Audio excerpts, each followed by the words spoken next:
안녕하세요. 네, 고생들이 많습니다. 요즘 뭐 날씨도 너무너무 좋고 그래가지고 참 다른 사람들은 산으로 들로 뭐 그냥 뭐 난리 법석인데 이렇게 참 좀 정신 나간 분들이 이렇게 오행가에 미친 분들이 이렇게 모여서 뭐 훈련한다고 이렇게 모였는 게 어떻게 보면 참 아이러니하기도 하고 정말 이 기적 같은 그런 일이기도 하고 감사가 되기도 하고 그런 것 같습니다. 바로 전 시간에 우리 재미있고 탁월하신 우리 성희구 형제님의 강의를 진행한 걸로 알고 있는데 이제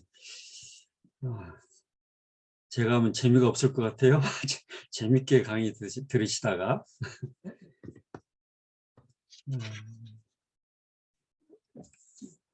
국내외적으로 굉장히 지금 이제 뭐 어려운 상황들이잖아요. 이제 대외적으로는 뭐 이렇게 신냉전 시대 뭐 해서 뭐 전쟁의 막 소용돌이 속에서 여러 가지 어려움이 일어나고 있고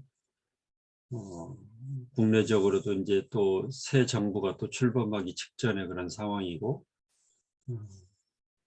또 그동안 한 2년 거의 반 동안 그 코로나의 고통의 그 터널을 우리가 지내온 그런 후유증, 후폭풍 이런 것들을 이제 우리가 직면해 있는 그런 상황에 있잖아요. 2020년 2월인가요? 이제 지구대표 모임을 처음으로 이제 화상 모임으로 가졌던 기억이 나는데 그때만 해도 화상을 어떻게 하느냐, 화상회의를 도대체 어떻게 하느냐, 뭐 굉장히 궁금해하기도 하고, 그래서 이영구 형제님이 막 또 그쪽 분야에 또 이렇게 좀 뭐가 있어가지고 하긴 하는데 막 처음부터 막 잘 안 되네 하면서 막 우왕좌왕하고 뭐 회의 진행이 상당히 이제 그런 매끄럽지 않고 그랬었는데 그 코로나가 우리의 일상을 한 10년 앞당겼다고 그러잖아요. 그 지금 뭐 화상하면 뭐 너무나 자연스럽고 훈련까지도 이렇게 이제 화상으로 진행할 수 있다는 게뭐 참 기적 같은 일이죠. 뭐 고통의 큰 터널을 통과해 왔지만 또 우리가 그런 고통의 기간을 우리는 보통 그렇게 표현하잖아요. 고통은 항상 성장과 성숙을 가져온다. 그래서 고통은 꼭 우리에게 뭐 무익한 것만이 아니다. 힘든 만큼 우리가 성장하고 성숙할 수 있다. 뭐 그런 얘기를 하죠. 뭐 어떻게 보면 이제 이 코로나 상황이 교회 공동체에게는 굉장히 하나님이 주신 어떤 경고의 메시지이기도 하지만 또 새롭게 자각하게 만드는 또 전환점을 이렇게 갖게 만드는 그런 기회의 그런 기간이 아니었나 하는 생각을 합니다. 오늘 여러분들과 함께 일터 사역의 의의와 가치 이 부분에 대해서 의의와 가치 하면 굉장히 추상적이고 이상적이고 막 그래서 참 재미없는 이제 내용일 수 있는데 또 일터 사역이라는 건 여러분들이 일상 속에서 그동안 계속 현장에서 이렇게 사역을 해오시고 그렇기 때문에 뭐 구태여 깊이 뭐 설명하고 그럴 내용은 아닐 수도 있다고 봅니다. 그렇지만 한번 이제 이런 내용을 정리 차원에서 한번 체계적으로 정리하고 이렇게 여러분들이 배우시는 이유는 다른 게 아니라 그 우리 순원들의 필요를 돕기 위해서 배우는 거잖아요. 내가 알고 나 안다 뭐 그 자랑하기 위해서 배우는 게 아니라 나누기 위해서 배우는 거 아니에요. 그래서 그런 측면에서 이제 이런 내용도 여러분들이 체계적으로 좀 정리해 놓을 필요가 있다 하는 차원에서 오늘 내용을 진행하도록 하겠습니다. 그래서 오늘 내용은 이제 일터 사역이란 뭐냐, 또 일터 사역이 왜 중요하냐, 뭐 통상적으로 뭐 균화법적 개념이잖아요. 뭐 어떻게 할 거냐. 그래서 이제 그다음에 구체적인 그런 사례 전망, 또 앞으로의 우리 일터 사역에 있어서 어떤 미래 전망이 이렇게 전개될 거냐 이런 등등에 대해서 우리가 한번 정리하는 그런 시간이 됐으면 좋겠습니다. 1시간이라는 시간이지만 의미 있는 시간이 되기를 기대합니다. 우리가 일터 사역이라는 일을 수행해 오면서 우리가 이제 그런 걸 많이 경험했잖아요. 뭐냐면 이제 우리가 하는 사역은 비인기 종목이다. 비인기 종목이다. 아무도 알아주지 않는다. 교회에서도 뭐 이렇게 교회 예배 또 교회 그 사역에 막 이렇게 해주기를 원하니 막 밖에 나가서 일터 사역한다. 뭐 직장에서 뭐 그렇게 전도하고 뭐 한다 하면 별로 탐탁치 않게 여기잖아요. 그렇죠? 교회에서도 별로 인기가 없어. 또 가정에서도 맨날 뭐 양육한다 뭐 한다 뭐 시간을 너무 많이 뺏기니까 가정에서도 별로 그렇게 별로 반가워하지 않아. 직장에서도 이제 막 바쁜 일을 막 이렇게 처리하고 해야 되는데 또 이런 거 훈련 받으랴 뭐 하는 이게 쉬운 게 아니잖아요. 어떻게 보면 누구도 그렇게 잘 알아주지 않고 누구도 그렇게 대단하게 여겨주지 않는 이 사역을 한다는 거는 어떤 의미에서 굉장히 외롭고 고독하고 그런 길이기도 하죠. 그렇지만 결국 이게 여러분들이 이런 훈련에도 참여하고 이렇게 하는 이유가 뭐예요? 그만한 가치를 발견했기 때문에 그렇지 않아요? 의미가 있다. 이 일터 사역이 얼마나 중요하다 이런 걸 알았기 때문에 깨달은 사람만이 이런 일에 이렇게 자기의 삶을 우선순위를 드릴 수 있는 거 아니에요? 그렇죠? 뭐, 뭐 의미도 없고 별로 가치도 없다. 뭐 이렇게 인식하는 사람이 이 훈련에 참여했다면 정신적으로 좀 뭔가 이상이 있든지, 그렇죠. 근데 이 중에는 뭐 정신적으로 이상이 있는 분은 없으실 것 같고. 분명하게 이 일터사역이 얼마나 중요하고 가치 있는가 이런 걸 인식했기 때문에 이 자리에 참여했으리라고 확신합니다. 아멘. 자, 그러면 일터사역의 그 의의와 가치에 대한 그 강의 목적에 대해서 한번 우리 제 화면에는 최정희 자매님이 제일 첫 화면에 나오고 한번 읽어주실래요? 마이크 켜고. 직장인 성경 공부 모임에 참여하는 모든 순장들이 일터 사역의 의의와 가치를 명확히 이해하고 사역에 대한 자부심을 갖도록 돕는 데 있다. 네, 우리가 그런 가치를 아는 분들이 이런 사역에 참여하고 또 이렇게 훈련도 받고 하는 거지만 또 이것에 대해서 제대로 이해하고 또 정말 우리가 하는 일이 정말 가치 있는 일이야 이렇게 좀 더 확신을 갖도록 돕는 의미에서 이런 강의가 필요하다 이렇게 강의 목적을 이제 정의할 수 있겠죠. 제가 기도하고 강의 시작하도록 하겠습니다.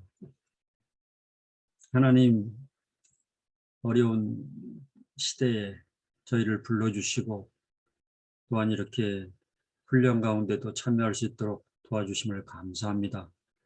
국내적으로 참으로 어렵고 또 긴 코로나 그 고통의 터널을 통과하여 온 이 시점에 우리가 일상을 제쳐놓고 또 이렇게 훈련 가운데서 여러 가지 우리의 필요한 것들을 채우고 이렇게 있는 그런 시간을 갖게 된 것이 얼마나 감사하고 은혜로운지 모르겠습니다. 우리가 이런 일들을 감당할 수 있는 것은 하나님의 은혜요.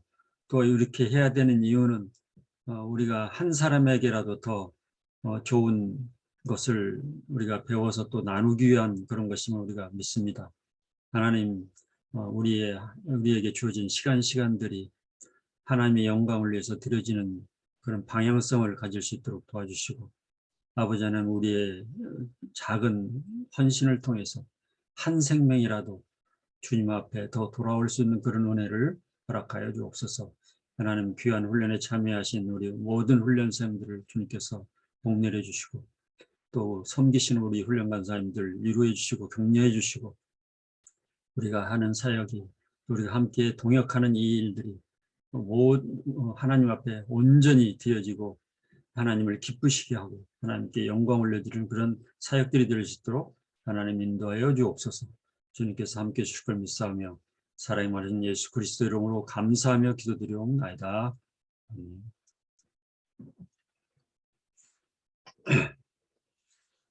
우리가 그 일터 사역이라는 내용들을 이제 이야기하기 전에 먼저 전제적으로 알아야 될 그런 의미 있는 내용이 뭐냐면, 이제 일이라는 게 도대체 뭐냐? 일과 성공이라는 이제 두 가지 키워드 정도는 한번 정리를 하고 이렇게 일터 사역의 의미를 찾아보면 훨씬 더 의미가 있지 않을까 하는 의미에서 한번 그 내용을 이제 정리해봤는데요. 이제 직업, 일, 이걸 이제 그 인터넷 두산 백과사전을 찾아보면 이렇게 정의가 되어 있어요. 우리 김상만 형제님이 한번 읽어주실래요? 사회에서 생활하는 사람들이 재능과 능력에 따라 업에 종사하며 정신적, 육체적 에너지의 소모에 따른 대가로서 경제적 급부를 받아 생활을 지속해 나가는 활동 양식. 사전적인 의미로는 그 경제적 급부로 우리가 삶을 영위할 수 있도록 하는 그것이 직업이다. 그런 어떤 경제적인 필요를 통해서 우리 삶을 살아가게 만들 수 있는 그것이 바로 직업이다. 이 정도로 이제 언급이 되어 있는데요. 그래서 좀 이렇게 직업이 어떻게 보면 직업을 정말 신성한 직업의 의미를 이 정도 수준으로 이렇게 정의 내리기는 너무나 아쉽다. 그래서 이제 제가 한번 정의를 이렇게 내려봤어요. 이제 직업이란 이제 사람들이 자신에게 부여된 자신에게 부여됐다는 하나님으로부터 부여된 창조주로부터 부여받은 그런 이제 재능과 그런 자원을 통해서 다른 사람을 이롭게 하는 다양한 활동 양식이다. 이렇게 이제 정의를 내려봤어요. 왜 제가 이렇게 정의를 내렸냐면 제가 뭐 그냥 뭐 대단해서가 아니라 원래 직업이라는 그 단어의 의미가 뭐 우리가 프로페셔널, 뭐 보케이션, 뭐 이제 이런 의미로 이제 영어 단어로는 쓰이잖아요. 그 프로페션이라는 의미가 굉장히 의미심장한 의미거든요. 프로라는 의미가 원래 프론트 오브 갓, 하나님 앞에서 이런 의미가 있잖아요. 프로라는 의미가. 그 다음에 패션은 컴패션의 이제 약어라고 그러죠. 어원이. 컴패션이라는 건 뭐 고백한다는. 그러니까 하나님 앞에서 고백한다는 의미를 지닌 게 바로 직업의 의미거든요. 그렇죠? 또 보케이션이라는 것도 소명이라는 의미를 가지고 있잖아요. 소명. 그러니까 직업이라는 것이 단순한 것이 아니라 정말 내가 어떤 그 일터 속에서 누군가를 다른 사람을 이롭게 하는 그 일을 위해서 들여진다면 그 하나하나의 일은 어떤 것도 우리가 하찮게 여길 수 없는 정말 대단한 의미 있는 일이라는 거죠. 하나님 우리에게 부여하신 정말 의미심장한 그런 일들이라는 거죠. 대구에 가서 어떤 형제를 만났는데 이제 그때 거기서 이제 직업 선택에 대한 그거를 이제 순장 아카데미가 뭐 할 때 직업 선택의 원리 뭐 이런 거에 대해서 강의를 한 적이 있어요. 그래서 이제 직업의 의미와 뭐 이런 것들을 쭉 이렇게 설명을 하고 나니까 그 형제가 저를 찾아왔어요. 그래서 왜 그러냐 그랬더니 사실은 오늘 자기가 그 강의를 듣고 자기 진로를 새롭게 결정하기로 했었다는 거죠. 근데 그 형제는 계란 유통업을 하는 형제. 그래서 맨날 계란만 사람들이 별로 알아주지도 않고 계란 사람들한테 뭐 이렇게 공급해주고 뭐 이렇게 식당에 공급해주고 막 이런 거 하다 보니까 맨날 의뢰 입장에서만 하다 보니까 재미도 없고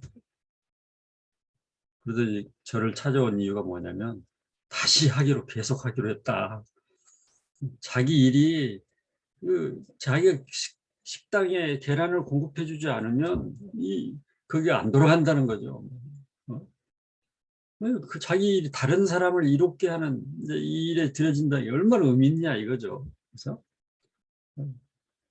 그러니까 우리는 꼭 사람들이 알아주는 일은 그건 멋있는 일이고 사람들이 별 볼 일 없게 생각하는 일은 막 하찮은 일이고 뭐 우습게 여기는 이런 성향들 있잖아요. 특히 우리나라는 유교문화 산업공상의 어떤 그런 것이 있어가지고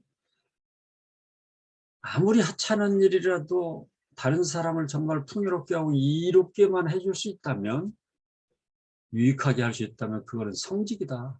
신성한 일이다.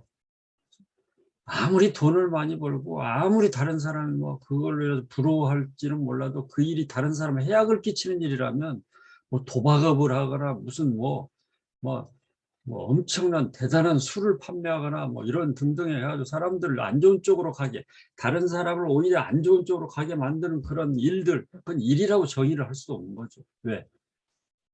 하나님 앞에서 고백하는 그 개념으로 들여지는 거라면 그게 될 수가 없는 거죠.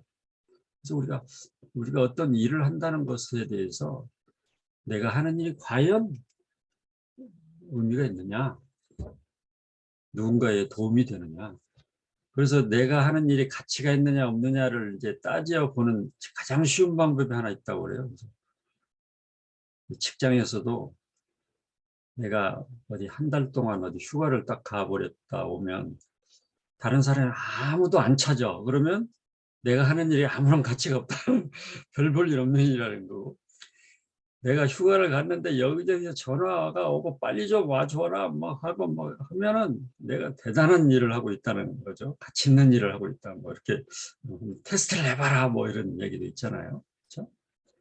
뭐 예를 들어서 우리 모임에도 이제 주부 모임도 있고 뭐 만약 엄마의 역할을 하고 있다. 그러면 엄마가 만약 한 달 동안 휴가를 갔다 그러면 집안이 난리 버거지가 될 거 아니에요. 뭐 빨리 돌아오라, 뭐 언제 오냐, 그러면 주부의 그 일이라는 건 얼마나 가치 있고 신성한 일이에요. 그렇죠?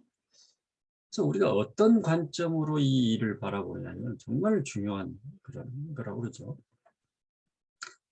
자, 그래서 이제 로리베스 존스라는 분은 이런 얘기를 하죠. 당신이 하는 모든 일을 신께 바치듯 하라. 정말 신 앞에서, 주님 앞에서, 하나님 앞에서 정말 뭐 그런 마음으로 우리가 일을 한다면 우리가 하는 일이 누가 알아주고 아는 일을 알아주고 그게 중요한 게 아니라 하나님이 나를 이 일을 통해서 이루시고자 하는 뜻이 있을 거라는 확신을 가지고 그 일을 의미 있게 하면서 다른 사람을 유익해 하고 그러면 항상 이게 여기서 이제 보통 이제 요즘 기업들이 많이 이야기하는 고객 만족 경영 뭐 고객을 어떻게 고객을 유익하게 할 거냐 고객을 속이고 뭐 고객을 등쳐먹고 막 이런 일은 절대 일어나지 않을 거 아니에요. 이런 태도로 한다면 그렇죠. 뭐 고객 만족 뭐 고객 뭐 무슨 관련 그런 여러 가지 학설 다 필요 없고 이런 마음만 가지고 한다면 고객들이 얼마나 좋아할 것 같아요. 그렇죠. 그러면 이익이라는 건 뒤따라오는 거죠. 그래서 고객을 속이려고 하거나 뭐 이런 뭐 다든지 뭐 이렇게 한다면 항상 문제가 생기는 거죠.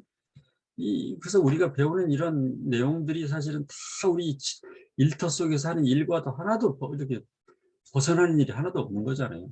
우리의 사역과 일이 따로 노는 게 아니잖아요. 그렇죠? 자, 그다음에 우리 김경화 자매님 한번 이 글을 읽어 주시겠어요? 성공이란 물이 없으면 죽습니다. 그러나 물을 위해 사는 사람은 없습니다. 피가 없으면 죽습니다. 그러나 피를 위해 사는 사람은 없습니다. 공기가 없으면 죽습니다. 그러나 공기를 위해 사는 사람은 없습니다. 하늘을 나는 비행기는 기름이 없이는 날 수 없습니다. 그러나 비행기가 기름을 위해 존재하지는 않습니다. 비행기가 존재하는 목적은 승객들을 목적지까지 안전하게 인도하는 것입니다. 우리 인생의 목적도 물이나 피나 공기를 위해 사는 것이 될 수 없습니다. 하나님이 창조하신 목적을 따라 살 때 의미가 있습니다. 하나님이 우리를 창조하신 목적은 하나님을 영화롭게 하는 것입니다. 하나님을 영화롭게 한다는 것은 하나님을 높이고 기쁘시게 한다는 것입니다. 하나님이 가장 기뻐하시는 것은 모든 인간이 하나님께 돌아오는 것입니다. 우리의 인생의 목적이 하나님께서 창조하신 목적에 맞춰 살 때 의미가 있습니다. 네. 그래서 우리가 목적을 제대로 한다는 것, 바로 우리 인생의 비전을 제대로 설정한다는 것, 그래서 중요한 거잖아요. 그렇죠? 그래서 진화론자들은 결단코 비전을 논할 자격이 없는 거죠. 엄격히 말하면. 왜? 모든 걸 우연의 산물로 보기 때문에. 그렇죠. 우연히 존재하는 사람이 무슨 방향이 필요 있고 그래요? 우연히 살다가 우연히 가는 거죠. 그렇죠? 비전을 논할 자격 있는 사람들은 정말 자기가 창조된 피조물이라는 존재임을 인정한 자들만이 말할 수 있는, 논할 수 있는 그게 되는 거 아니에요? 그렇죠? 그래서 결국 우리는 하나님으로서 창조된 피조물이라는 사실을 인지할 때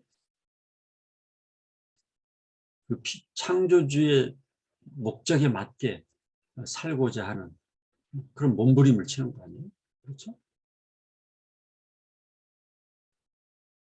이렇게 줄기에 붙어 있는 가지가 자꾸 자기 나름대로 뭐 이렇게 영양분을 공급하려고 하면 돼요? 줄기에서 포도나무에서 올라오는 영양분, 물과 영양분을 공급받고 이렇게 해서 거기서 이제 꽃이 피고 열매를 맺는 거 아닙니까? 그렇죠? 붙어 있을 때 의미가 있는 거죠. 떨어져 있는 순간 뭐 아무 상관이 없는 거죠. 끝나는 거죠. 그렇죠? 살아있는 것 같지만 죽은 거잖아요. 그렇죠? 요한복음 15장에서 예수님이 비유하신 포도나무의 비유가 바로 그거 아니에요. 그렇죠? 그래서 우리가 직업이라는 거 이런 것도 항상 나의 관점에서 바라보는 것이 아니라 하나님의 관점에서 하나님이 나를 통해서 뭔가를 이루시고자 하는 그 뜻, 그것을 바라볼 수 있는 그게 정말 중요한 부분이라고 할 수 있죠. 그래서 뭐 성공이라는 것을 많이 사람들이 이야기하지만 여러분들은 진짜 성공한 분들이잖아요. 뭐 제 이야기에 뭐 동의 안 하실지는 모르지만 저는 여러분들이 성공한 분들이라고 확신을 하거든요. 왜? 옛날에 뭐 판교 분양권이 뭐 이렇게 당첨됐다고 뭐 교회에서도 보니까 어떤 집사님이 뭐 잔치를 베풀고 그러던데 판교 분양권은 몇억 뭐 돈이 남았다 뭐 하면서 근데 여러분들이 얻은 구원, 영원한 생명, 예수 그리스도의 십자가의 공로를 통해서 여러분들이 얻은 이 구원이라는 이 가치는 판교 분양권이 문제입니까? 판교 분양권을 수십 트럭을 줘도 바꿀 수 없는 값으로 환산할 수 없는 그런 가치를 지닌 그 영원한 생명을 여러분들이 획득한 거잖아요. 그렇죠? 변질될 수 없는, 그렇죠? 그 가치를 인식한다면 우리가 그것을 그냥 혼자만 알고 있을 수 없잖아요. 그렇죠? 판교 분양권이 당첨이 됐다고 소문을 내고 잔치를 하고 그런 판인데 정말 이 어마어마한 가치를 지닌 복음의 가치를 소유한 우리가 떠들어대지 않는다는 게 이상하잖아요. 그렇죠? 그래서 여러분들은 이미 성공한 분들이잖아요. 그렇죠? 가장 귀한 것을 획득했기 때문에. 그렇죠? 그래서 이제 성공이라는 것은 원래 의미가 이제 삶의 비전을 목표를 설정하고 그 목표를 달성하는 것이다.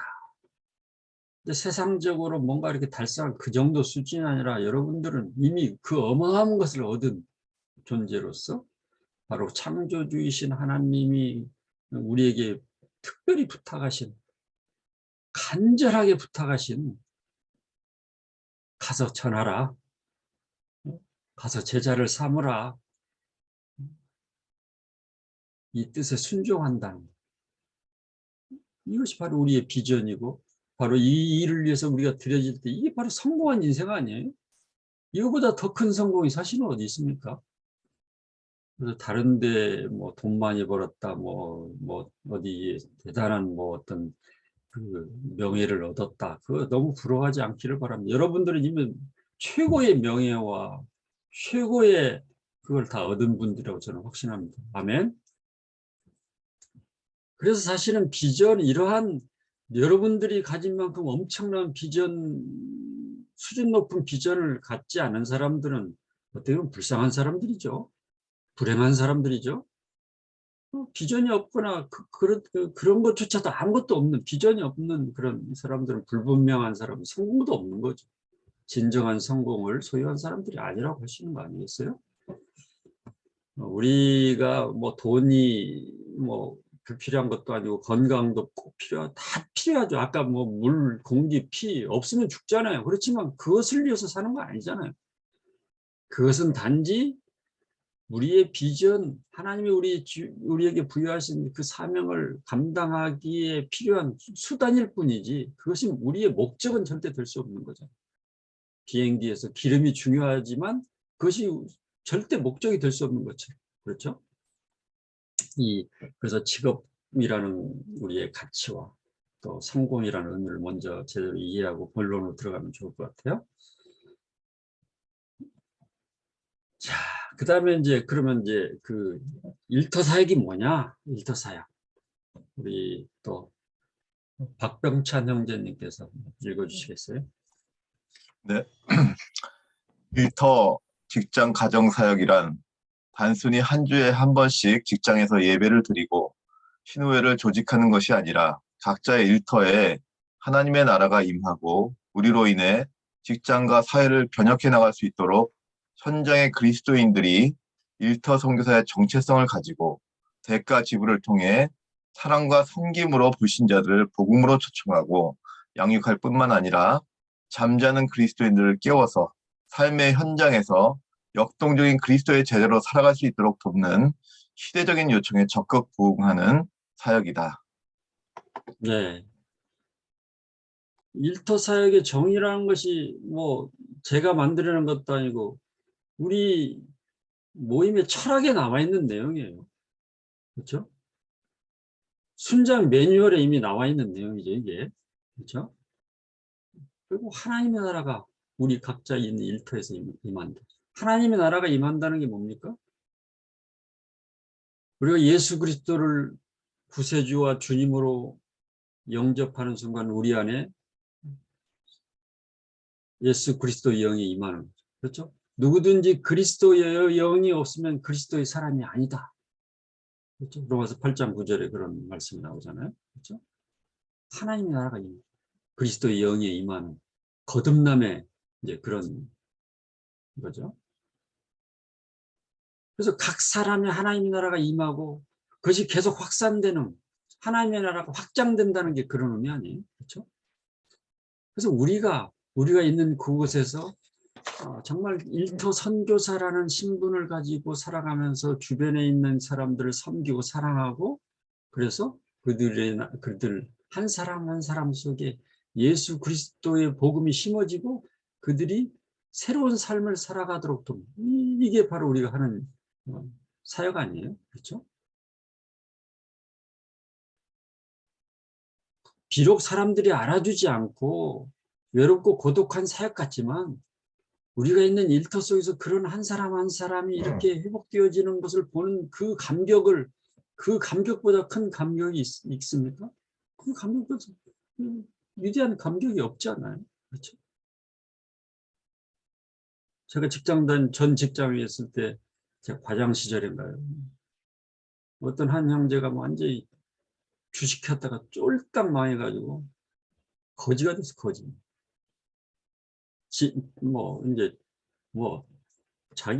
자기 재산뿐만 아니라 자기 일가 친척 돈까지 끌어모아서 주식 투자 다 망가져가지고 이제 자살을 이제 생각하고 있는.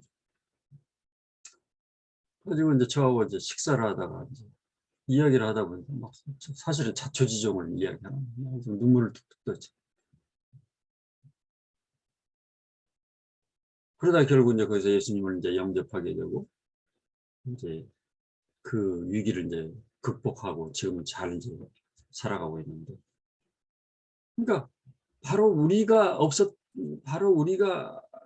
그러한 황당한 상황에 빠져 있는 우리 주변에 있는 직장의 동료들을 도울 수 있는 얼마나 엄청난 무기를 가지고 있는 존재들이냐 이거죠. 그렇죠?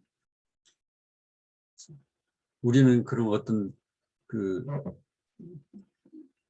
동물들이 먹이를 찾는 것처럼 직장 안에서도 정말 그런 상황 속에 놓여 있는 필요를 찾는 그런 감각적인, 그냥 동물적인 감각으로 그런 삶을 살아내야 되는 사람들 아니에요? 그렇죠? 그 삶의 현장에서 그런 역동적인 그리스도의 제자로 살아가.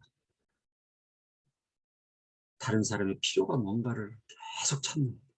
그래서 그 필요를 채워줌으로써 자연스럽게 복음과 이것이 연결이 되죠. 그렇죠? 어떤 사람은 막 그냥 이렇게 질병에 걸려가지고 뭐 직장 동료들 중에 다양한 상황들이 계속 있잖아요. 그들의 어려운 상황이 놓여 있는 곳은 항상 여러분들이 찾아가는, 여러분들이 존재하는, 항상 그 옆자리에 여러분들이 있다면 항상 복음을 전할 기회가 생기는 거 아니에요? 그렇죠? 굉장히 중요한 사역이라고 할 수 있는 거죠. 그렇죠? 삶의 현장이 변해야 세상이 변한다. 뭐 예배만 잘 드리고 한다고 세상이 변하는 게 아니라, 그렇죠? 우리가 삶의 현장 속에서 사람들을 섬기고 사랑하고 그들을 위해서 기도하고, 그렇죠? 세븐 마운틴이라고 그러죠. 세븐 마운틴. 빌 브라이트 목사님하고 로버트 커닝햄 목사님이 이렇게 서로 이렇게 만나는데 기도 중에 서로 하나님으로부터 얻은 단어가 7가지였다고 하잖아요. 21세기를 이렇게 리드할 키워드 7가지. 미디어, 그 순서가 쫙 나오잖아요. 첫 번째가 뭐 미디어다. 요즘 그렇잖아요. 영화 한 편 한 편이 한 달 만에 천만 명을 막 이렇게. 이런 것들이 한번 잘못 만들어지거나 그러면 뭐 사람들의 이상한 방향으로 다 몰아가고 그럴 수 있잖아요. 문화라는 미명의 세상의 문화를 완전히. 그래서 앞으로 사단의 가장 강력한 전략이 문화라고 생각해요. 그렇죠? 문화를 통해서 사람들을 완전히 하나님으로부터 멀어지게 만들어 하나님이 제정하신 모든 시스템을 붕괴하려고 하는 시도들을 계속 할 거예요. 요즘 TV 한번 보세요. TV에 보면 맨날 그냥 솔로가 어떻고 이혼이 어떻고 맨날 이런 것이 주제잖아요. 이렇게 가정이라는 제도 이런 것들을 자꾸 이렇게 사람들로부터 멀어지게 만드는. 그렇죠? 출산이라는 그런 거를 막 우습게 여기게 만드는 이런 프로그램들이 막 넘쳐나고 있잖아요. 그렇죠? 그렇지만 우리가 이런 속으로 다 들어가야 되죠. 들어가서 그리스도인의 정체성을 나타내고 뭔가 정말 문화를 바꿔내는 그런 작업들을 해야 될 이유가 있는 거죠. 그렇죠? 삶의 현장, 내가 있는 그곳이 변해서 작은 것 같지만 나비 효과라는 게 있잖아요.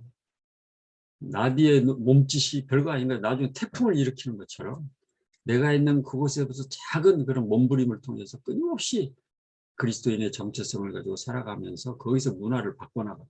그렇죠? 제가 있는 직장도 한 거의 2년 반 전에 제가 가보니까 그냥 완전히 그런 게 그냥 수직적인 이렇게 그런 거 있잖아요. 야, 너 조직장들이 야, 너 책상을 치고 혼내키고 지금 완전히 바뀌었죠. 우리가 있는 그곳의 문화를 바꿔. 그래서 저는 이제 재단에 있기 때문에 재단의 본부장이 요즘 저한테 자꾸 이제 그거를 알아주기를 기대하는 게 있어요. 뭐예요? 제가 요즘 얼마나 변한지 모르시죠? 요즘 제가 말씀에 푹 빠져 있습니다. 그러니까 우리가 단순히 전도하고 양육하고 그것이 이제 우리가 목표이기도 하지만 우리가 있는 그곳에서 그 문화를 바꿔나가는 완전히 권위적이고 수직적인 그 조직을 바꿔나가는 우리가 할 수 있잖아요. 그래서 제일 먼저 제가 시작한 게 신문 배달부터 제가 했어요. 아침 일찍 하면서. 그런 거 다 싫어하잖아요. 맨날 말도 안 사고 그런 사람이 해야 되는 것만으로 생각. 문서 수거를 제가 아무도 안 해요. 막내 사고 양산 해야 된다고 생각하고. 회의할 때도 제가 커피를 타고 이렇게. 제가 물 떠다가 커피 타고 커피 한 잔씩 이렇게 딱 대접하고. 그렇게 하지 않고 뭐 문화를 바꾸라 또 안 바꿔지잖아요. 또. 그렇죠? 그래서 나 스스로부터 그런 삶을 변화시킴을 통해서 우리 현장을 바꿔나가요. 그래서 예수님의 말씀이 아무든지 나를 따라오건 자기를 부인하는 게 쉽지 않잖아요. 그렇지만 주님이 함께 하시기 때문에 부인하는 그것이 오히려 큰 기쁨이 되고 즐거움이 되는 거 아니에요. 그렇죠? 섬긴다는 게 얼마나 행복한 일이에요. 그렇죠? 알량한 자기 자존심 내려놓고 직원들 섬겨주고 그러면 거기서 놀라운 일이 벌어지기 시작하잖아요. 그렇죠? 그래서 우리는 삶의 현장에 파송된 일터 선교사다. 일터 선교사다.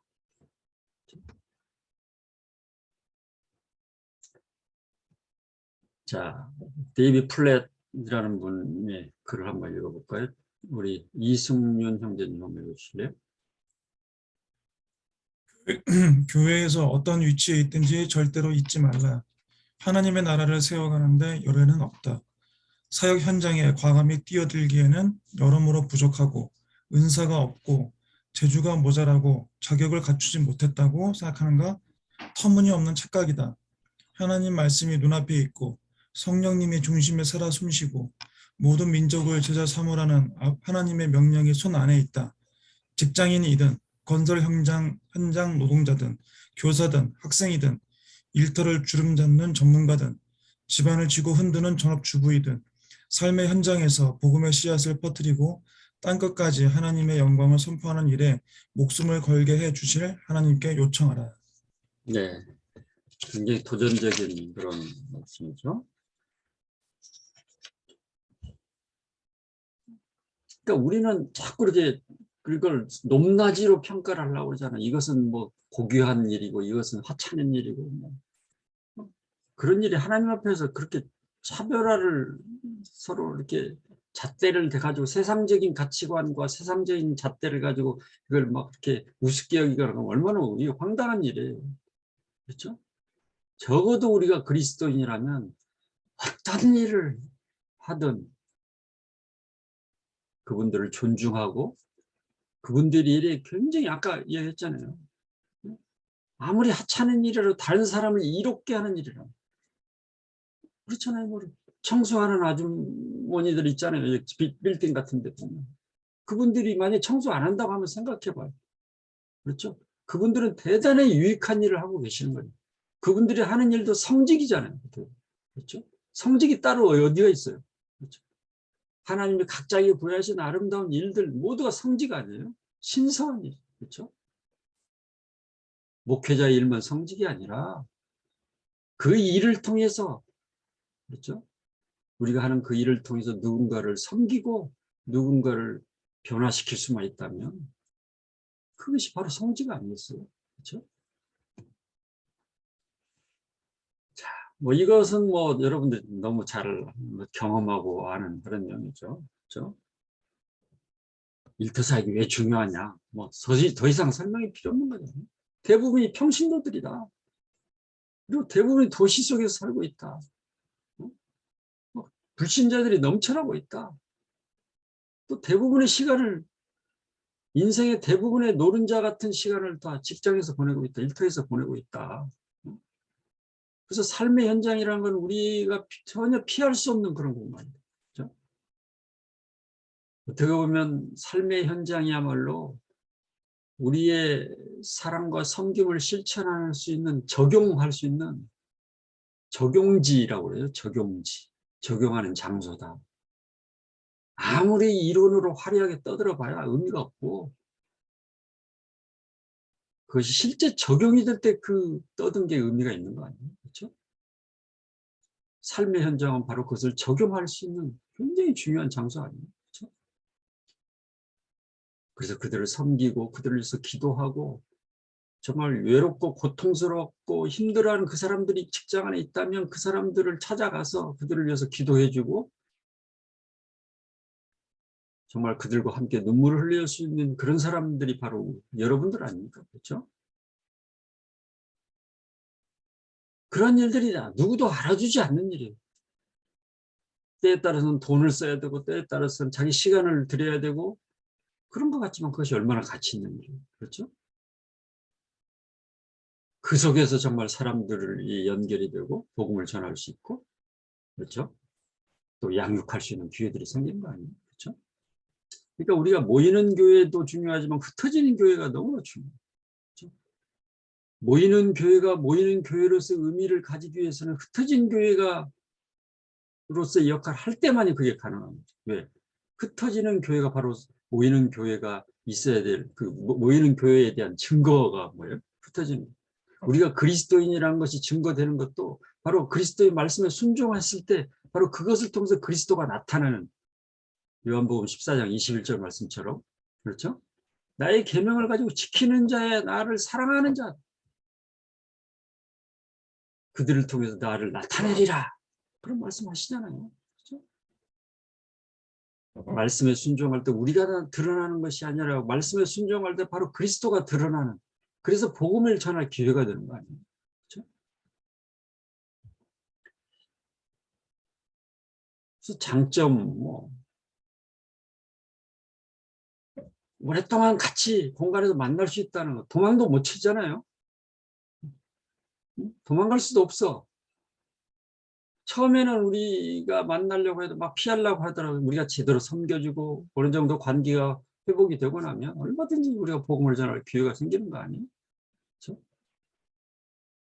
그리고 소금과 빛의 역할을 할 수 있는 최적의 장소가 또 우리가 제대로만 우리가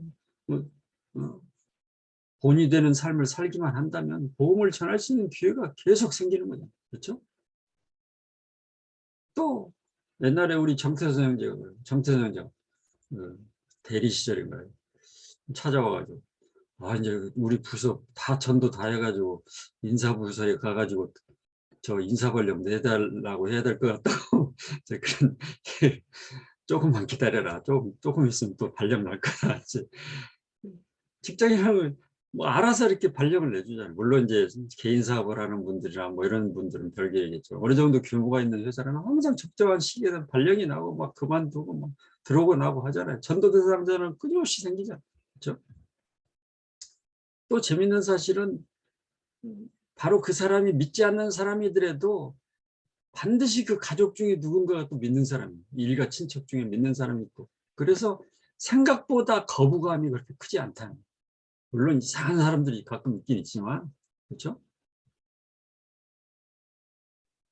그래서 이런 직장이라는 그래서 옛날에 최고위님이 항상 물방고기바이다. 그렇죠?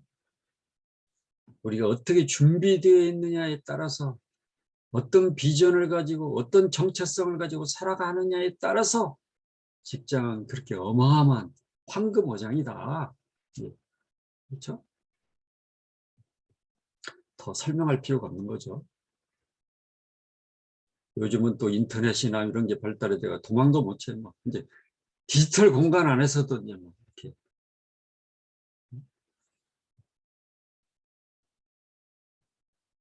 성경 안에서도 뭐 이런 일터 선교사 다 일터 선교사들이잖아요. 아브라함, 요셉, 모세, 다윗, 다니엘, 느헤미야 그렇죠?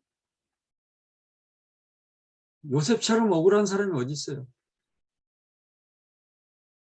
일 잘하는 이유, 일 열심히 하고 일 잘하는 거 외에는 잘못한 거 없는데 얼마나 억울해. 그 속에서도 결단코 하나님을 원망하지 않았다.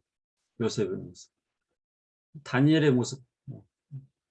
특히 우리가 직장인 모델로 이렇게 표현된 다니엘 같은. 그렇죠? 일터 선교사의 모델. 그렇죠? 그들 공통점을 보면 다 이거잖아요. 정직하고 성실했다. 그렇죠? 하나님을 경외하고 그분을 경험했다. 그 일터 속에서 경험했다는 거 아니에요? 그렇죠? 또 그 말씀에 순종하는 삶을 살다 보면 여러 가지 우여곡절도 많고 불이익도 있는 것 같았지만 결국 그 속에서 하나님의 도우심을 경험한 사람. 그렇죠? 그래서 승리한 사람들, 성경의 사람, 그렇죠? 여러분들이라고 이렇게 살지 못할 이유가 뭐 있어? 그렇죠?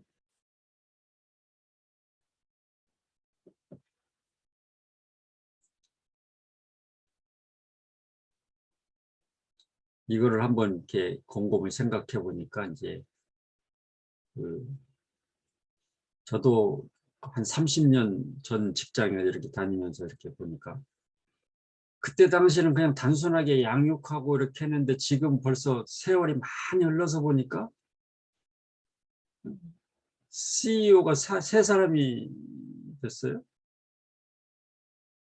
목회자도 두 사람이 나오고 참 감사하다. 당시에는 그냥 별 볼 일 없는 하찮은 사역이라고 생각했었는데 누구도 알아주지 않는 사역이라고 생각했는데 제가 양육했던 형제들이 양육했던 사람들이 아 벌써 그렇게 됐구나. 감사하다. 뭐 이런 생각을 하게 돼요. 그러니까 우선 당장은 별 볼 일 없는 누구도 알아주지 않은 사역 같지만 아, 하나님이 하셨구나. 하나님이 하셨구나. 이제 이런 고백을 하지 않을 수가 없는 거. 아, 나는 단지 드려지는 존재구나. 하나님이 하셨구나. 여러분의 일터 속에서도 그런 아름다운 그런 일들이 지속적으로 일어났으면 참 좋겠다. 그런 생각을 해봅니다.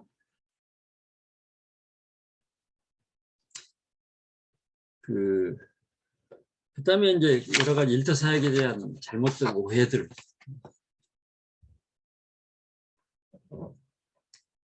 우리는 항상 교회와 가정을 분리하거나 주님의 일과 세상 일을 분리하거나 사역과 일상을 분리하거나 신앙과 직업을 별도로 구분해서 생각하거나 이건 엄청난 오류죠, 사실. 영향력이라는 건 항상 일관성에서 나오는 거잖아요. 그래서 우리가 리더십이라는 걸 배우다 보면 리더십은 항상 이 리더십을 다른 말로 표현하면 영향력이라고 그러죠. 한마디로 요약하면 영향력이라고 그러잖아요. 그럼 영향력은 어디서 나오냐? 영향력이 일관성에서 나오는 거죠. 그렇죠? 일관성을 또 다른 말로 하면 인격이라고 하죠. 인격. 리더가 이랬다 저랬다 하면 황당한 거죠. 요즘 뭐 정치권 뭐 이랬다 저랬다 막 하잖아요. 정치권들 보면 뭐 웃기지도 않잖아요. 거기서 무슨 영향력이 나오겠어요? 그렇죠? 우리 그리스도인들의 삶이 공간에 의해서 영향을 받는다면 그건 황당한 거 아니에요? 시간과 공간에 영향을 받지 않고 어떤 상황에서 동일한 모습으로 동일한 일체된 모습으로 살아갈 때 거기서 영향력이 나오는 거 아니에요? 세상 사람들도 그걸 기대하는 거 아니에요? 그렇죠?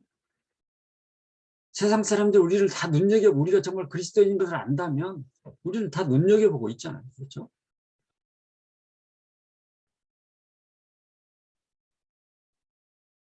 분리의 개념으로 생각한다는 것 자체가 얼마나 황당한 인식 잘못된 거죠. 교회 안에서만 열심히 해라. 이것처럼 황당한 게 어디 있어요? 목회자라면 밖에 나가서도 열심히 사역해 주십시오. 그렇게 살아주십시오. 말씀대로 사십시오. 그리고 세상을 바꿔주십시오. 이렇게 선포해야 되는 거 아니에요? 왜 밖에 나가서 성경 공부를 하냐부터 시작해서 물론 여러 가지 잘못된 그런 것들이 있기 때문에 우려해서 그럴 수도 있지만 에클레시아 불러 모은다는 의미는 모이는 교회의 의미가 아니라 동시에 디아스포라 흩어지는 교회로서 이것이 균형을 이루지 않는다면 그건 의미가 없는 거죠. 죽은 교회죠. 죽은 공동체죠. 죽은 신앙이죠. 그렇죠? 일관되게 연결될 때 여기서 영향력이 나는 거죠. 그렇죠? 리더십이 대단한 게 아니라 영향력을 갖는다는 건 바로 리더십을 갖고 있다는 거예요. 우리가 세상의 조롱을 받고 세상으로부터 리더십을 탈취당하고 한 이유가 뭐예요? 결국 우리가 일관된 삶을 살지 못했다는 결국 문제는 어디냐? 우리에게 문제가 있는 거예요. 우리가 회개해야 될 일이 아닙니다. 교회가 회개해야 될 일이고, 오늘날 정말 세상이 교회를 조롱하고 무시하고 하는 이유가 세상이 나빠서가 아니라, 물론 그런 부분도 있을 수 있지만 본질적으로는 교회가 일관성을 상실해버린 거 아니에요? 그렇죠? 교회에서는 거룩하고 밖에서는 엉터리로 살고, 거기서 무슨 영향력이 나오겠어요? 조롱밖에 더 나와요. 땅에 발 피운 소금밖에 더 돼요. 그렇죠? 자, 그 밑에 글을 우리가 이승윤 형제님 한번 읽어주실래요? 그리스도인 제자는 세상 속에 있지만 세상에 속하지 않는 하늘에 속한 사람들입니다. 아멘. 세상 속에 있지만 세상에 속하지 않는 하늘에 속한 사람. 바다의 물고기도요. 바다 물고기 바로 딱 잡아 올려서 회 이렇게 하면 짜요, 안 짜요? 절대 짜지 않잖아요. 그 짜디짠 바닷물 속에서 그렇게 이렇게 누비면서 살아도 절대 짜지 않죠. 왜 안 짭니까? 살아있기 때문에 짜지 않는 거죠. 우리가 정말 삶의 현장 속에서 복음으로 정말 살아있다면 짜질 수가 없는 거죠. 소금에 절질 수가 없는 거죠. 세상 속에 있지만 세상에 속하지 않는 존재라는 그 정체성을 우리가 반드시 회복해야 될 부분 아니겠어요? 죽은 생선만이 소금에 절여지는 거잖아요. 살아있는 생선은 절대 소금에 절여지지 않아요. 그렇죠? 아무리 그 속이 짠물이다 할지라도, 그렇죠? 살아있기만 한다면, 복음으로 살아있기만 한다면 삶의 현장 속에 세상의 문화에 우리가 절대 묻혀질 수가 없는 존재 아니에요. 그렇죠? 그래서 우리가 좀 당당한 이제 그런 게 필요하죠. 자부심을 가질 필요가 있다. 그렇죠? 세상 속에서 우리가 정말 이런 그 탁월성을 회복해야 돼. 뭐 브래트맨이라고 하는데, 이 내용이 뭐냐면 보통 기업에서 하는 인적성 검사의 핵심 내용이잖아요. 인격과 열정과 역량을 측정하잖아요. 인적성 검사를 통해서. 우리 청년들한테 이거를 알려주면 대환호를 하고, 인적성 검사가 이런 거 들어가는지 몰랐다는 거예요. 학교에서 도대체 뭘 가르쳐 주는지 모르겠어요.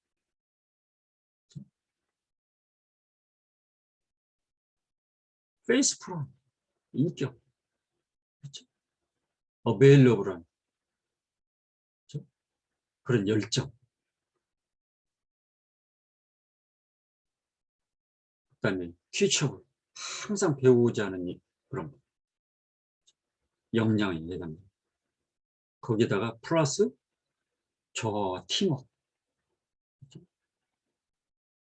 이것이 모아져서 21세기에 필요한 인재가 바로 이런 거라는 거 아니에요?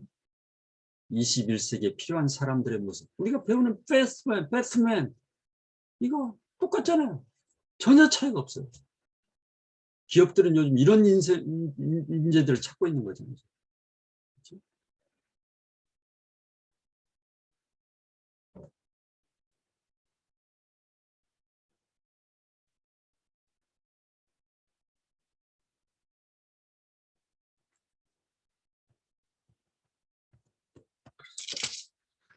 정리를 한다면 결국 이제 일터 사역이 지향하는 핵심 전략은 뭐 이건 여러분들이 많이 보셨겠죠. 최우선 과제는 결국 우리에게 주어진 지상명.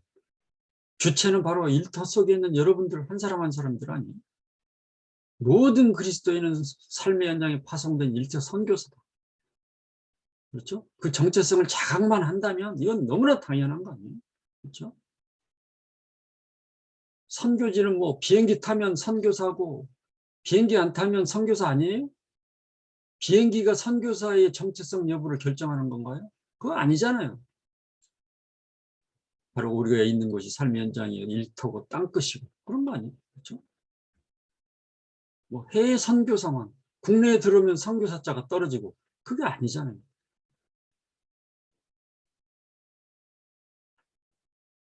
하나님 나라가 삶의 현장에 임할 때 세상이 변화되는, 그것이 모아졌을 때 세상이 변화되는 거 아니에요? 그렇죠? 삶의 전부가 예배가 되고 삶의 전부가 선교가 되는, 이런 인식을 가지고 있을 때 일도 잘하게 되는 거잖아요. 그렇죠? 일 못한 사람이 어떻게 선교를 할 수 있잖아요. 일 잘해야 또 선교를 할 수 있으니까 더 열심히 탁월성을 가지고. 근데 내가 잘나서 일을 잘하는 거죠. 하나님이 지혜를 주시기 때문에 잘할 수 있는 거 아니에요? 그렇죠? 그런 것들을 우리가 계속 경험을 했습니다. 옛날에 제가 회사에서 제안상을 막 이렇게 다 휩쓰니까 저희 일분이 도대체 당신은 어디서 그런 아이디어가 나오냐. 그래서 제가 하늘을 가리키면 저기서 나옵니다. 이렇게 이야기를 한 적이 있는데, 하나님이 큐티할 때 막 아이디어를 막 주시잖아요. 내가 뭐 대단해서가 아니라 하나님이 그런 생각을 막 주시니까. 자, 술 먹고 막 이런 사람이 좋은 아이디어가 생각나겠어요.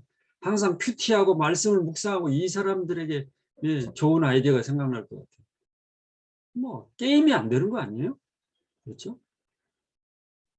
귀납법적 성경 공부를 계속 이런 공부를 한 사람이 보고서를 잘 쓰겠어요? 맨날 술이나 마시고 이런 사람이 보고서를 잘 쓰겠어요? 이거 게임이 안 되는 거잖아요. 옛날에 홍현성 의원님이 항상 하시는 얘기. 아니, 어떻게 우리가 세상에서 일을 못한다는 게 말이 안 되는 거 아니야. 특히 BBB에 있는 우리 형제자매들이 일을 못한다는 게 말이 안 되는 거 아니냐. 항상 그런 얘기들.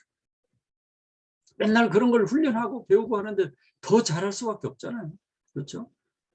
뭐 순모임 뭐 이렇게 한다, 뭐 조직 관리하는 거 다 배우고 있잖아요.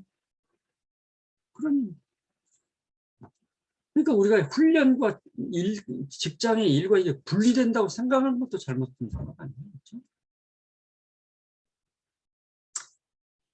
벽이 무너져야 되죠. 벽이 무너져. 벽이 무너질 때 희망이 보이는 거죠. 그렇죠? 이런 기도를 여러분들이 항상 할 수 있으면 좋겠습니다. 이거는 그냥 여러분들이 끝나고 한번 기도를 이렇게 조용히 묵상하면서 음미해 보시면 좋을 것 같아요. 자, 그 다음에 이제 우리가 회복해야 될 그 삶, 그리스도인들이 회복해야 될 삶, 일터에 있는 그리스도인들이 회복해야 할 삶, 그리스도인의 정체성을 드러내라. 제가 쭉 말씀드린 내용들이잖아요. 그렇죠? 그리스도인을 그리스도인인 것을 부끄러워할 이유도 없고, 얼마나 얼마나 자랑스러워요. 그렇죠? 당당하게 살 필요가 있는 거죠. 그렇죠? 일터에서 중재자, 중보 기도자. 저도 맨날 출근하면 항상 우리 직원들의 이름을 한 사람도 빼놓지 않고 이름을 불러가면서 이렇게 기도하는데, 그 직원들마다 다 아픈 사연들이 또 있잖아요. 어떤 직원들은 뭐 부모들이 아픈 사람들, 어떤 사람은 어려운 일이 없는 사람 한 사람도 없어요. 기도해야죠. 우리가 해야 될 몫이잖아요. 직장에 파송된 그리스도인 일터 선교사가 해야 될 몫이잖아요. 그렇죠? 삶과 능력을 통해 영향력을 발휘. 일도 잘해야죠. 일을 우습게 하면 안 되죠. 일터 속에 우리에게 부여된 일이 정말 중요한 걸 생각하고 최선을 다해서 또 해야 되죠. 그 다음에 정직함, 인테그리티. 정직과 항상 함께하는 단어가 있죠. 투명이죠, 투명. 나는 정직해. 한데 다른 사람들이 그건 아닌 것 같아. 그건 잘못한 거죠, 우리가 일을. 밀실에서만 하다 보면 사람들이 나는 정직하게 했어. 그러면 그래도 식당들도 투명하게 일하려고 유리벽으로 막 하잖아요. 다 투명하게. 안 보이게 해놓으면 뭐 저기서 이 음식에 뭐 침을 뱉었는지 뭐 어떻게 알게 뭐. 그렇죠? 정직과 투명은 굉장히 다른 것 같지만 중요한 함께 움직이는 단어잖아요. 그래서 직장에서 일할 때도 우리가 정직하게 하게 또 투명하게 하는 이런 것들을 항상 적용할 필요가 있는 거죠. 그래서 하나님과 친밀, 날마다 말씀을 묵상, 말씀과 동행하고 그 말씀을 적용하려고 하는 그런 결단, 그렇죠? 복음의 강력한 능력을 세상에 향해 도전하는 기회 있을 때마다. 그렇죠? 식사 시간이 얼마나 좋아요. 요즘 저는 식사 시간이 너무나 좋아요. 식사 시간만 되면 막 사람들로 이렇게 복음을 전할 수 있게 되면 감사하죠. 그렇죠? 그래서 우리 그 모임 철학에 보면 그 직장 사역 실천 원리 첫 번째 원리가 뭔지 아세요? 매력적인 사람이잖아요. 첫 번째 원리가 그 BBB 철학에 나오는 직장 사역 실천 원리 첫 번째 원리가 매력적인 사람이더라는 거예요. 외모가 매력적인 사람이 아니라 정말 사람들이 와, 저 사람 닮고 싶다. 나도 저렇게 살고 싶어. 기도하세요. 기도하시고 정말 결단하시고 나도 저런 리더가 되고 싶어. 나도 저런 사원도 저런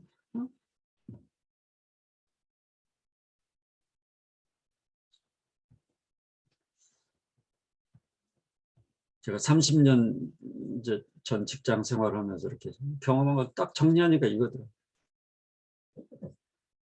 자, 우리 누가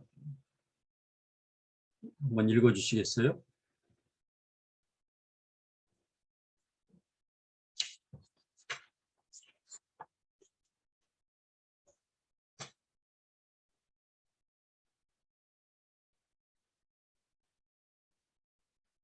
김경화 자매님 한번 읽어주시겠어요?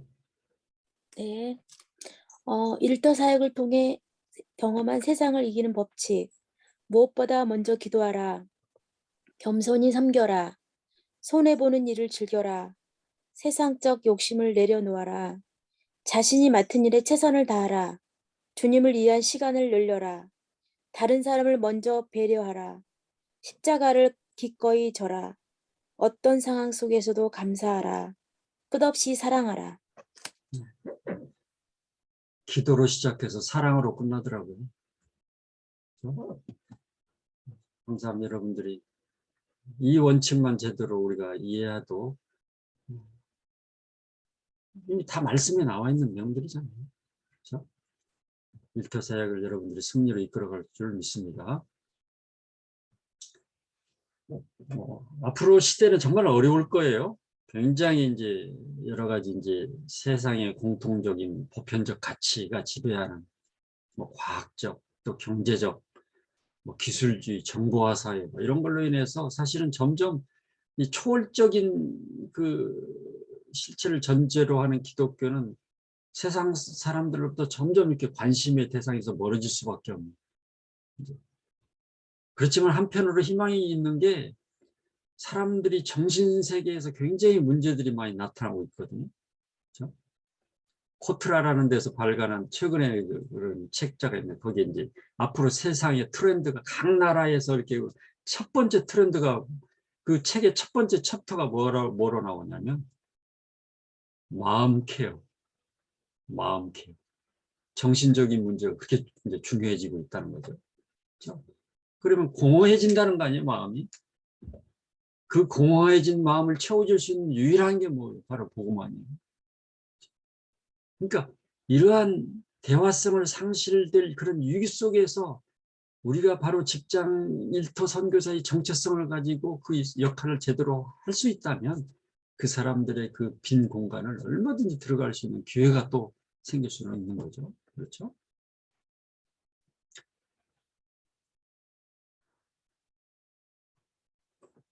그래서 앞으로는 점점 다원주의 사회 이런 것들이 계속 이제 해서 사람들이 이제 기독교에 대해서 점점 이렇게 기독교가 잘못한 거죠.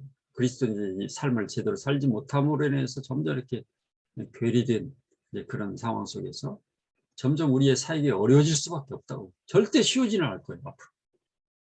그럴수록 제대로 준비된 사람이 필요한 거죠. 그래서 체계적으로 훈련된 정의화된 제자 육성이 더욱더 절실해질 시대에 우리는 직면이 있다. 그렇죠?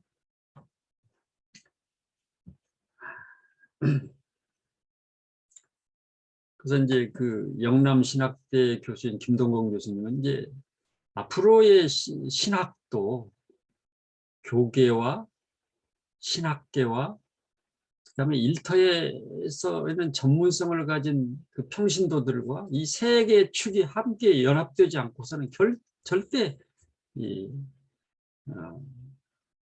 희망이 없다. 이제 그렇게 이제 평가를 하죠. 그래서 기독교의 미래는 창의적이고 열정적이고 전문성을 가진 일터 평신도 신학자의 참여가 절대적으로 필요하고 거기에서 이제 성패가 달려 있다. 교회의 미래가 이렇게까지 이제 평가를 하고 있죠. 그래서 여러분들의 역할이 중요한 거죠. 신학자라고 해서 신학을 전공했다 그 의미가 아니라 여러분들이 이미 신학자, 그렇죠? 그런 수준에 도달해 있는 분들이기 때문에 그래서 이런 연합사역, 우리 세 번째 핵심 가치에 해당되는 거잖아요. 그래서 우리는 그 움직이는 자와 함께 움직이는 이런 동역, 아무도 알아주지 않고 힘들고 외롭고 고독한 사역 같지만 우리 사역은 너무나 고귀하고 가치 있고 의미 있고 목회자들 중에서 아는 분들만 아시잖아요. 우리 사역이 얼마나 중요하다. 그렇죠? 너무너무 중요하다는 사실을 알죠. 그래서 여러분들이 평생 끝까지 이 길을 가셨으면 참 좋겠다 생각을 합니다. 그래서 이런 이제 것들을 한번 적용해 보면 좋을 것 같아요. 일터 속에서 우리를 향한, 나를 향한 하나님 뜻이 뭐냐? 나는 도대체 일터 선교사라는 그 일터 사역자라는 정체성을 가지고 제대로 살고 있는가? 그렇죠? 내가 있는 곳이 변화가 일어나고 있는가? 그렇죠? 성공을 위해서 무엇이 필요한가? 내가 부족한 점이 뭔가? 제대로 섬기지 못한 게 뭔가? 정말 내가 이 일터를 떠나는, 내가 지금 일하고 있는 그곳을 떠나는 그 순간 거기에 남겨지는 것이 뭘까? 이런 것들 한번 여러분들이 묵상하면서 일터 선교사로서 자부심을 갖고 당당하게 살아갈 수 있기를 바랍니다. 오늘은 여기까지 제가 기도하고 마치도록 하겠습니다. 하나님 감사합니다. 저희에게 너무나도 귀한 사역을 맡겨주셨습니다. 아무도 알아주지 않고 외롭고 고독하고 정말 때에 따라서는 절망감이 엄습해오는 그런 때도 있습니다. 그러나 주님의 말씀을 믿기에 우리가 이 길을 계속 가기를 원합니다. 하나님, 주의 성령께서 우리와 동행해 주시고 함께 해주시고 우리 안에서 아버지 하나님은 능력으로 이 세상을 이길 만한 그런 능력으로 당당하게 살아갈 수 있는 우리 모두가 될 수 있도록 하나님 인도하여 주옵소서. 아버지는 우리 앞에 다가오는 장애물 앞에서 하나님 장애물이 없어지게 해달라는 그런 기도하는 자들이 되지 않게 도와주시고 그런 장애물을 뛰어넘을 수 있는 지혜와 용기를 허락해달라는 그런 기도를 할 수 있는 저희 모두가 될 수 있도록 하나님 인도하여 주옵소서. 하나님 우리 모든 훈련생들을 축복합니다. 또 우리 간사님들을 축복합니다. 하나님 저들의 가는 길이 주님께서 함께 해주시고 어떠한 상황 속에서 감사하게 도와주시고 하나님의 영광을 위해서 기꺼이 삶을 드리는 위대한 그런 사역들을 감당하는 모든 우리 동역자들이 될 수 있도록 하나님 인도하여 주옵소서. 함께해 줄 주님을 찬양하며 사랑의 말씀 예수 그리스도 이름으로 감사하며 기도드리옵나이다. 아멘.